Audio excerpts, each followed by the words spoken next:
तो वैसे धन बल पे जीतते तो मेरे को लगता है कि फिर मोदी जी तो कभी बनते नहीं इस देश में। मेरा तो ये मानना है। फिर तो कोई अंबानी, कोई अडानी साहब तो प्रधानमंत्री हमें उन्हें बनाना पड़ता कि एनडीए में गठबंधन होने के नाते अगर वो हमारे को देंगे एनडीए में एचएलपी को, तो हम गारंटीड है कि अगर हमें 10 सीटें मिली तो हम 8 सीटें उसमें से जीत जाएंगे और हैट्रिक लगेगी।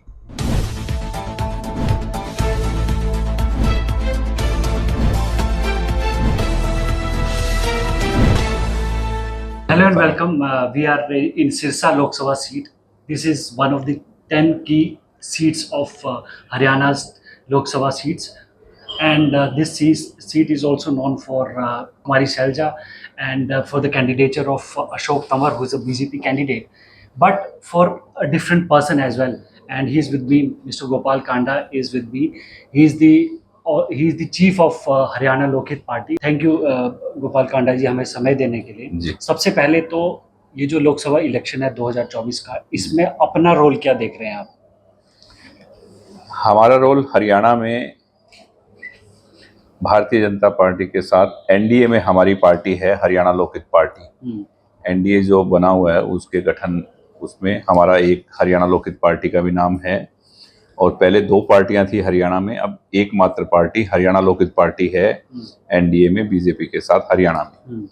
तो उस नाते हमारा फर्ज है और हम लगे हुए हैं सिरसा की सीट पर, और आसपास का जो भी मुझे जिम्मेवारी दी हमारे पूर्व मुख्यमंत्री माननीय मनोहर लाल जी ने, उनके अकॉर्डिंग हम काम कर रहे हैं। तो कब जिम्मेदारी मिली है ये आपको? जिम्मेदारी तो मुझे इलेक्शन की स्टार्टिंग में ही मिली कि आपने ये करना है, तो उसके अकॉर्डिंग हम शुरू हो गए थे। तो अब आगे का क्या प्रोस्पेक्ट्स देख रहे हैं इस सीट पे? पर्टिकुलरली अशोक तंवर जी हैं मैदान में, वो पूर्व कांग्रेसी हैं, कांग्रेस के परिवार से हैं, कांग्रेस के परिवार से ही मुकाबला है, तो आपकी भूमिका जो बड़ी अहम हो जाती है इसमें। देखो ऐसा है कि अशोक तंवर जी आज बीजेपी में हैं। पार्टियों से तो कांग्रेस से या किसी और दल से बहुत लोग आए हैं बीजेपी में, वो बात एक अलग है, पर आज भारतीय जनता पार्टी के कैंडिडेट हैं और हम एनडीए में हैं, तो हमारा फर्ज है कि अशोक तंवर जी को सिरसा की, क्योंकि सिरसा क्या है कि हमारा सभी आसपास की कॉन्स्टिट्यूंसियों पे हमने इलेक्शन लड़े हैं, चाहे कालावाली है, रतिया है, रानिया है, छोटे भाई गोविंद ने अभी बीजेपी में बाई इलेक्शन लड़ा एलनाबाद, 60,000 वोट लिए किसान आंदोलन के वक्त। तो ये सब इस एरिया का अपने को मालूम है सारा, तो इस वजह से हमारी जिम्मेवारी है कि हम मैक्सिमम वोटों से विजयी बनाएं उनको। तो क्या जो आपकी हरियाणा लोकहित पार्टी है वो लोकसभा का सपना नहीं देखते? आप नहीं चाहते कि आप संसद पहुंचे सिरसा से? देखो क्या एम्बिशन है? मैंने ऐसी बात रखी नहीं, क्योंकि यहाँ रिजर्व सीट है सिरसा में फिलहाल, और बाकी मैंने उनको कहा नहीं कि आप मुझे हिसार दो या वहाँ कुरुक्षेत्र में दो, कहीं मैंने ऐसे मांग भी नहीं रखी। उनकी तरफ से कोई मैसेज आता तो हम तैयार थे, पर मेरी ऐसी कोई डिमांड नहीं थी, क्योंकि मेरा गठबंधन कोई कंडीशनली नहीं है। हमने उनको अनकंडीशनल सपोर्ट की हुई है कि हम आपके साथ हैं। पिछली बार आपने बीजेपी को हराने का काम किया था, इस बार जिताने का काम कर रहे हैं। तो देखो हम पुराने आरएसएस के हैं। मेरे फादर तो आरएसएस के मतलब यूँ समझ लो आपके संस्थापक थे। मेरे फादर ने तो 1926-25 में ज्वाइन किया और 78 में जनसंघ के झंडे में गए। और सिरसा की बात करें तो जब हरियाणा पंजाब एक था, 1952 में देश का पहला आम चुनाव दीपक के निशान पे जब हमारा सिरसा डबावाली में होता था। अच्छा। तो डबावाली से फादर ने जनसंघ की टिकट पे चुनाव लड़ा था मेरे फादर ने। अच्छा।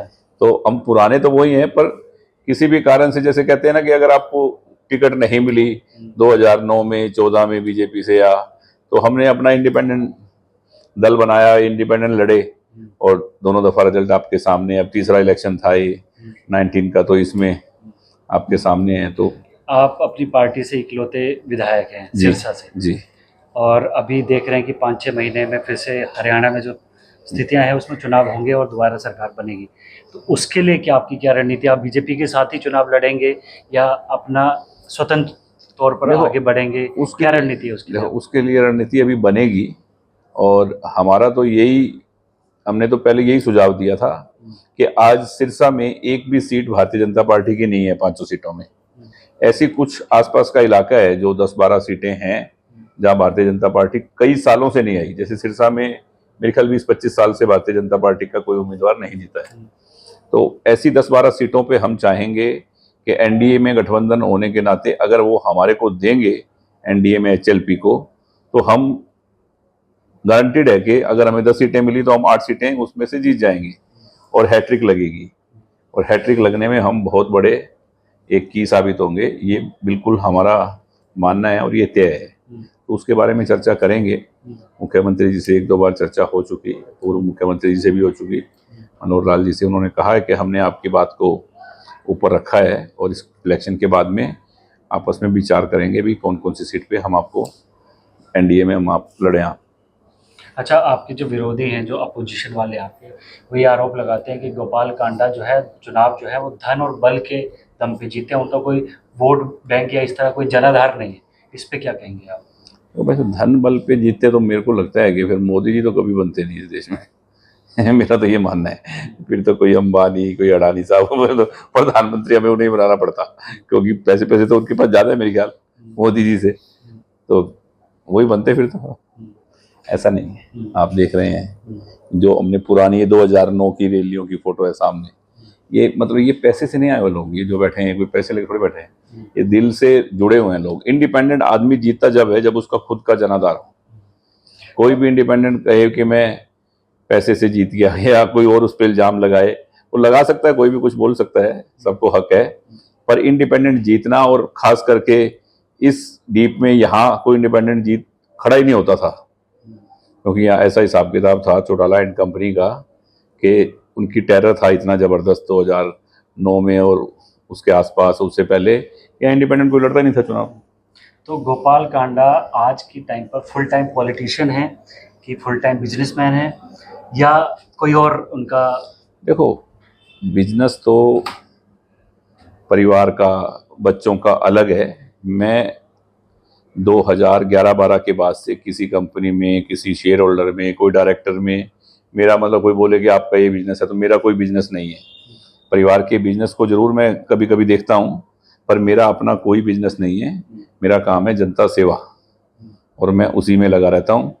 क्योंकि मैं अगर गुड़गांवा होता हूँ तो गोविंद यहाँ है, मैं चंडीगढ़ वहाँ से जा रहा हूँ, ये काम है शहर के, ये काम है हरियाणा के, तो जो हमसे राय मांगी जाती है बेस्ट उनको हम देते हैं कि भाई।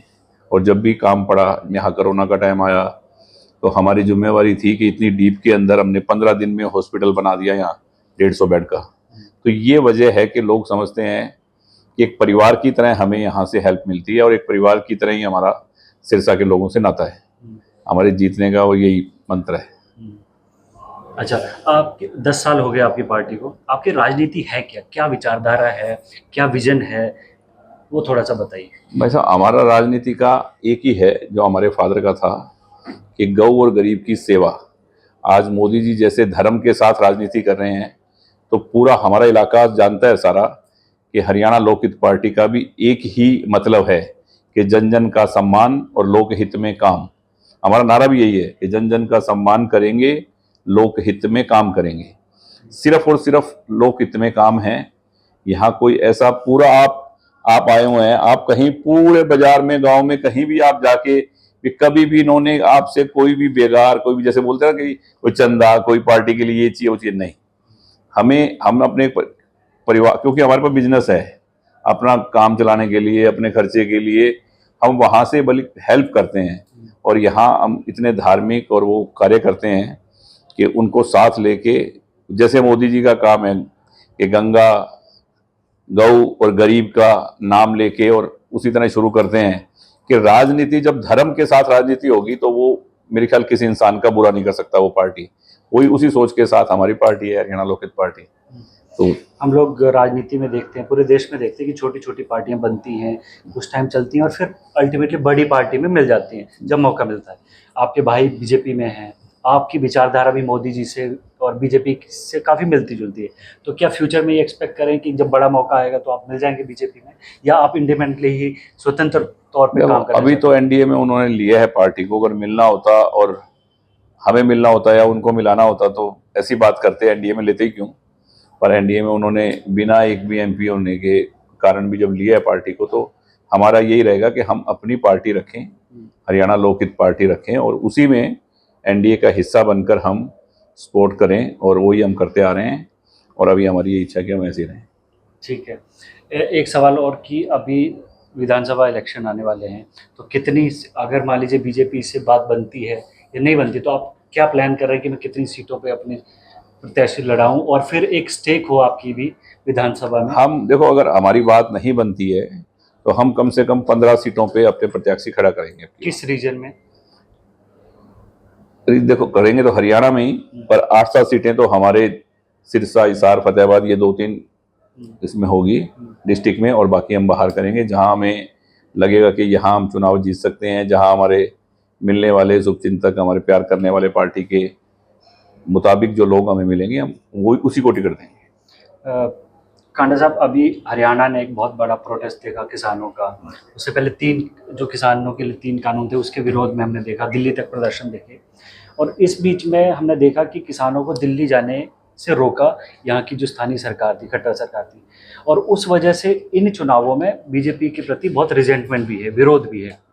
तो उस आपका उस किसान आंदोलन पे क्या स्टैंड रहा, और अभी आप कैसे अप्रोच कर रहे हैं लोगों को, कैसे वोट मांगने जा रहे हैं, और किन इस चीज़ को कैसे एड्रेस कर रहे हैं? देखो, मेरा उस वक्त भी, किसान आंदोलन के टाइम भी, विधानसभा में मैंने एक स्पीच के दौरान कहा था कि एक्चुअल में किसान को इस सरकार से बहुत कुछ मिल रहा है, और पिछली सरकारों ने किसान को जितना नहीं दिया, जितना मुआवजा या हर चीज़ का बेनिफिट उनके खातों में, क्योंकि हमसे आके लोग डायरेक्ट बात करते हैं। कल परसों ही मेरे पास एक ज़मींदार बैठा हुआ था, उसने कहा कि भाई साहब, मेरे पास 9 एकड़ ज़मीन है, मेरे फादर के पास 8 एकड़ ज़मीन है, हमारे खातों में 4.5 लाख रुपया आया है, तो कितना पैसा गांव में आया होगा? वो अली मोहम्मद का मुकेश है, मेरे पास परसों बैठा हुआ था। तो हम क्या रियलिटी से वाकिफ़ है, हमें मालूम है कि किसान नहीं है जो ये कर रहे हैं, ये कुछ पार्टियों के लोग हैं जो अपने बेनिफिट के लिए किसानों का नाम बदनाम कर रहे हैं।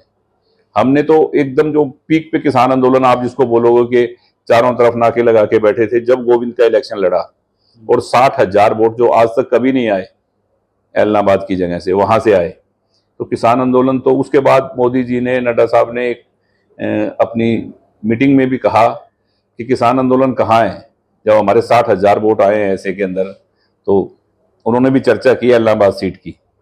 तो किसान आंदोलन नहीं है। आज भी जो लोग हैं, वो आज सुबह भी मेरी बात अमर साहब से हो रही कि मैंने कहा अभी ये पिछले दिनों हुआ, क्या हुआ?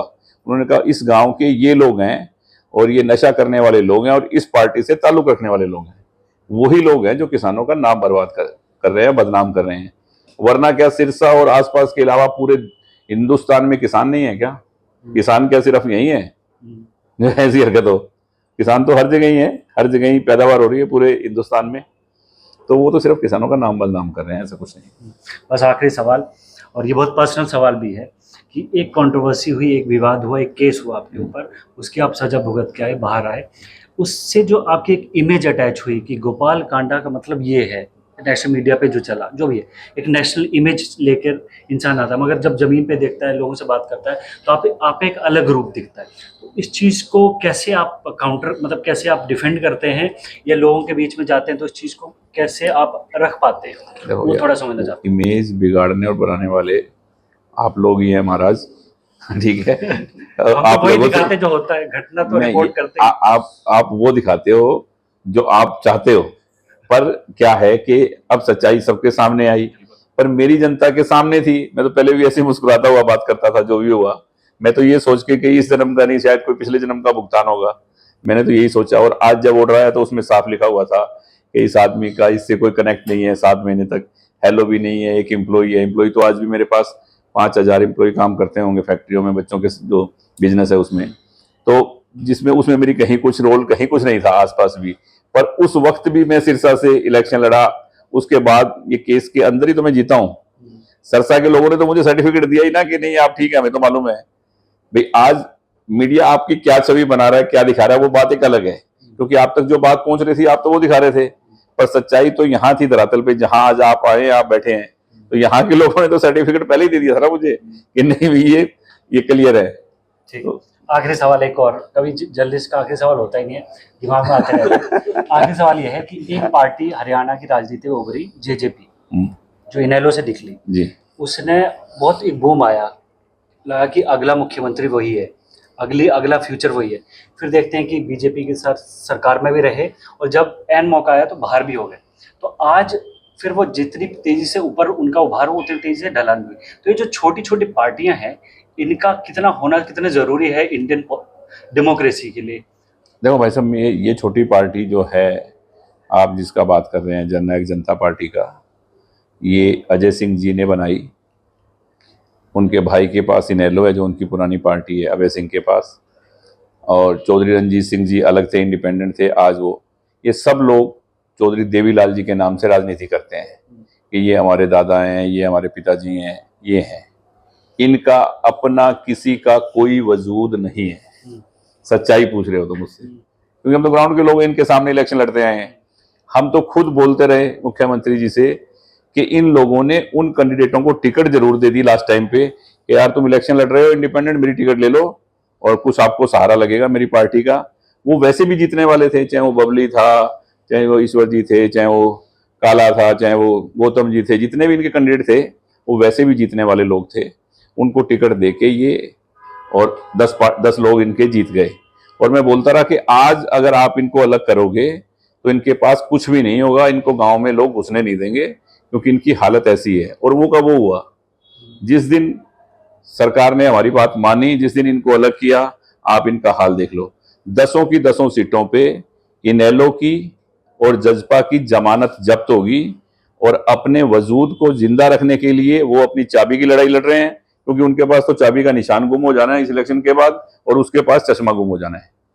दोनों के पास दोनों निशान नहीं मिल रहे इस इलेक्शन के बाद में। ये लिख लो, गारंटी है मेरी, और आप देख लेना, कुछ नहीं है इनके पास। आपने कहा सरकार ने हमारी बात मानी, क्या रोल था आपका सरकार ये इन दोनों को अलग करने का यही था कि ये लोग गुमराह कर रहे हैं सरकार को, और जो एक्चुअल बेनिफिशियरी लोग हैं उनको बेनिफिट मिलना चाहिए सरकार का, और इसके बिना भी आपकी सरकार चलेगी।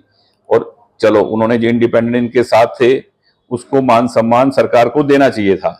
मैंने ये बात भी रखी थी माननीय मनोहर लाल जी के आगे कि जो आपके साथ लगे हैं, 4.5 साल वेट करते रहे इन लोगों का कि ये कब जाएं, वो एक पार्टी का डिसीजन था उनका कि नहीं, इंडिपेंडेंट को हम नहीं देंगे, कुछ देना चाहिए था, क्योंकि इंडिपेंडेंट का अपना वजूद होता है, जो मैंने बताया। उस वजह से 3 लोग अभी छोड़ के भी गए हैं। बिल्कुल। हाँ, क्योंकि वो वेट करते रहे 4.5 साल कि भी उस टाइम नहीं मिला, अब मिलेगा, तो अब नहीं मिला तो वो छोड़ के चले गए। पर मेरा ये सोच है कि उनको कुछ मिलना चाहिए था, क्योंकि पार्टी का उन्होंने साथ दिया, 4.5 साल पार्टी के साथ रहे। पर फिर भी चलो, पार्टी को तो कोई खतरा नहीं है, फ्लो टेस्ट भी हो चुका और अभी भी इतना नंबर है के साथ हैं। पर उन लोगों का सामने आ गया, उनके कैंडिडेट ने खुद ने कहा कि मैं दुष्यंत से चाबी का निशान ही खुद ले लूंगा, क्योंकि हम 7 लोग अलग हैं इनसे, जो मैं अभी बात कर रहा था, कहा ना थोड़े दिन पहले, कि तो वही मैं कह रहा था इनको आज तक कि इनके साथ कोई भी नहीं है, और वही अब खुद बोल रहे हैं वो। तो आपको नहीं लगता बीजेपी ने थोड़ा लेट कर दिया मुख्यमंत्री बदलने में, और नए मुख्यमंत्री लाए तो कैलकुलेशन में गड़बड़ हो गई? बदलने का डिसीजन ऊपर का होता है, इसमें कोई अपना इंटरफेरेंस तो कहीं कोई होता ही नहीं किसी का। ये तो उनकी सोच है कि क्यों बदला, क्या बदला। पर हमारे हरियाणा के अंदर अच्छा काम हो रहा था, अच्छा काम हो रहा है, और जहां कैंडिडेट नहीं भी था भारतीय जनता पार्टी का, वहां भी विकास हुआ, काम हुआ। ठीक है, thank you so much Gopal Kanda ji for talking to Indian Express. Thank you.